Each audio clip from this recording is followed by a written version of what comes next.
waftigani ay hogaaminaysa Madaxwayne ku-xigeenka Kilarka Oromada ayaa markii ay soo gaadheen magaalada Berbera ee xarunta gobolka Saaxil waxa ay booqdeen dekada weyn ee magaalada Berbera halkaasi oo uu maareeyaha dekadaha Somaliland Saciid Xasan Cabdilaahi uu qayb u soo mariyay dekada weyn ee waqtigani shaqaysa iyo welibana dekada cusub ee waqtigani iyadana laga dhisayo dekadii hore agagaarkeeda maareeyaha dekadaha Somaliland Saciid Xasan Cabdilaahi oo ay weheliyaan maamulka heer gobol iyo heer degmo ee gobolka Saaxil ayaa waxa ay waftigani faahfaahin dheeraad ka siiyeen dekada cusub iyo halka ay marayso iyo mustaqbalka halka ay higsanayaan ka Somaliland ahaan aad u raacanayade hore iyagu 3-4 jeer bayna soo boqdeen kilka Soomaalidu oo hore ayaanu soo aragnay marka waxaan jecelahay iyaga arinkooda meel baan ku tiirnay runtii idinka ay markaa cusub idinkana waxa leenahay soo dhawaada wada shaqeyn wanaagsan Ladies and gentlemen, Our Excellency, welcome to Berbera Port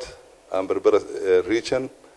We are really welcome, happy to receive you, and we're always trying to cooperate with the general in Ethiopia, especially Oromia region and Somali region as well. We're preparing a gateway for you guys. We have a big service, and we really will explain to you when we are in the tour. Once again, we would like to welcome you.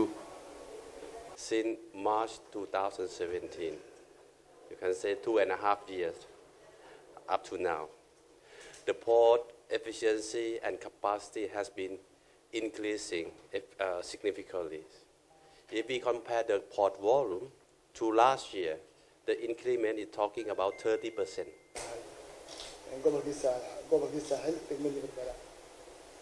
aad bay farxad ugu tahay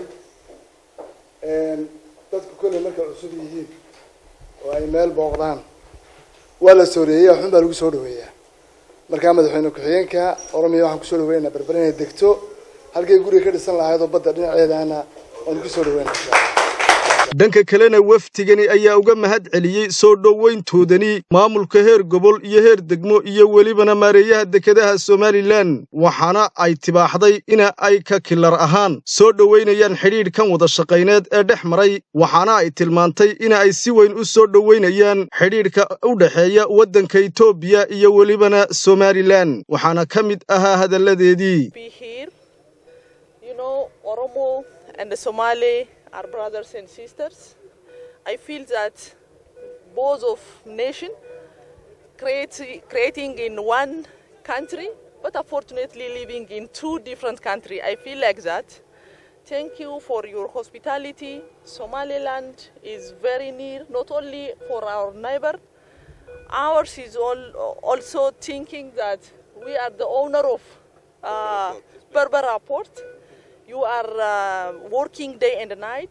This is really, I appreciate this hard working.